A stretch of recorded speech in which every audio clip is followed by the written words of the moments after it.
करक चतुर्थी करवा चौथ व्रत कथा। पूजन विधि। कार्तिक मास के कृष्ण पक्ष की चतुर्थी तिथि को करवा चौथ अथवा करक चतुर्थी के नाम से जाना जाता है।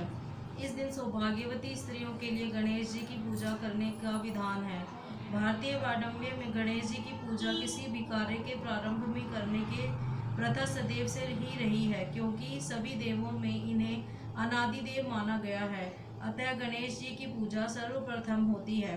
भगवान शिव पार्वती ने भी अपने विवाह काल में सर्वप्रथम गणेश जी की पूजा की थी। इसका उल्लेख कवि कुल सम्राट गोस्वामी तुलसीदास जी ने अपने महाकाव्य में किया है। यथा मुनि अनुशासन गणपति मुझे शंभु भवानी अस शुनि संशय करियस नाही सुर अनादि जिय जानी। गणेश जी विघ्न का नाशक देवता के रूप में माने जाते हैं, इसलिए किसी भी कार्य की निर्विघ्न पूर्णता के लिए इनकी पूजा को आवश्यक कहा गया है। करवा चौथ के दिन व्रती को नित्य कर्म से निवृत्त होकर गणेश जी की पूजा के लिए मन में दृढ़ संकल्प करना चाहिए कि मैं आज दिन भर निराहार रहकर गणेश जी के ध्यान में तत्पर रहूंगी और रात्रि में जब तक चंद्रोदय नहीं हो जाएगा तब तक निर्जल व्रत करूंगी। व्रत के दिन सायंकाल में घर की दीवार को गोबर से लीपकर उसके ऊपर गेरू की स्याही बनाकर उससे गणेश पार्वती शिव कार्तिकेय आदि देवों की प्रतिमा बनानी चाहिए। साथ ही एक वट वृक्ष बरगद का पेड़ मानव की आकृति बनाकर दिखानी चाहिए।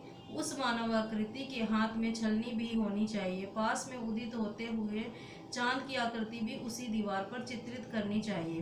पूजन काल में उस प्रतिमा के नीचे 2 करवों तांबा, पीतल, मिट्टी आदि से निर्मित एक विशेष प्रकार का पात्र, जिसके सिर पर जल गिराने के लिए एक टोटी लगी रहती है, में जल भरकर रखना चाहिए। उस करवे के गले में नारा लपेटकर सिंदूर से रंगना चाहिए और उसकी टोटी में सुरई एक प्रकार का तृण की सीख लगानी चाहिए।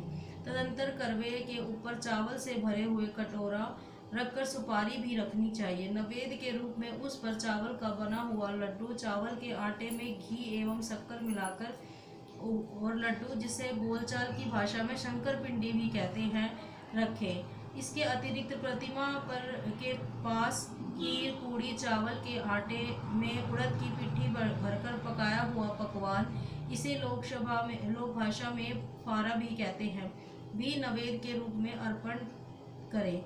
इसके अतिरिक्त ऋतु फल के अनुसार सिंघाड़ा, केला, नारंगी, गन्ना आदि जो कुछ पदार्थ उपलब्ध हों उसे अर्पित कर भक्ति पूर्वक कथा श्रवण करें। कथा के अंत में पूर्व में स्थापित उन करवों को दाहिने ओर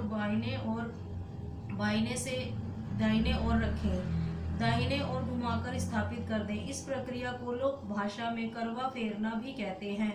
इस प्रकार विधि विधान पूर्वक पूजन करने से व्रती के ऊपर गणेश जी की प्रसन्नता होती है और उसके फलस्वरूप उसे मनोवांछित फल की प्राप्ति एवं अखंड सौभाग्यवती का वरदान मिलता है।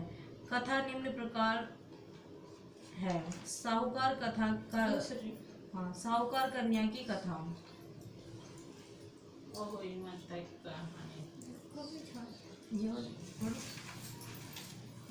हाँ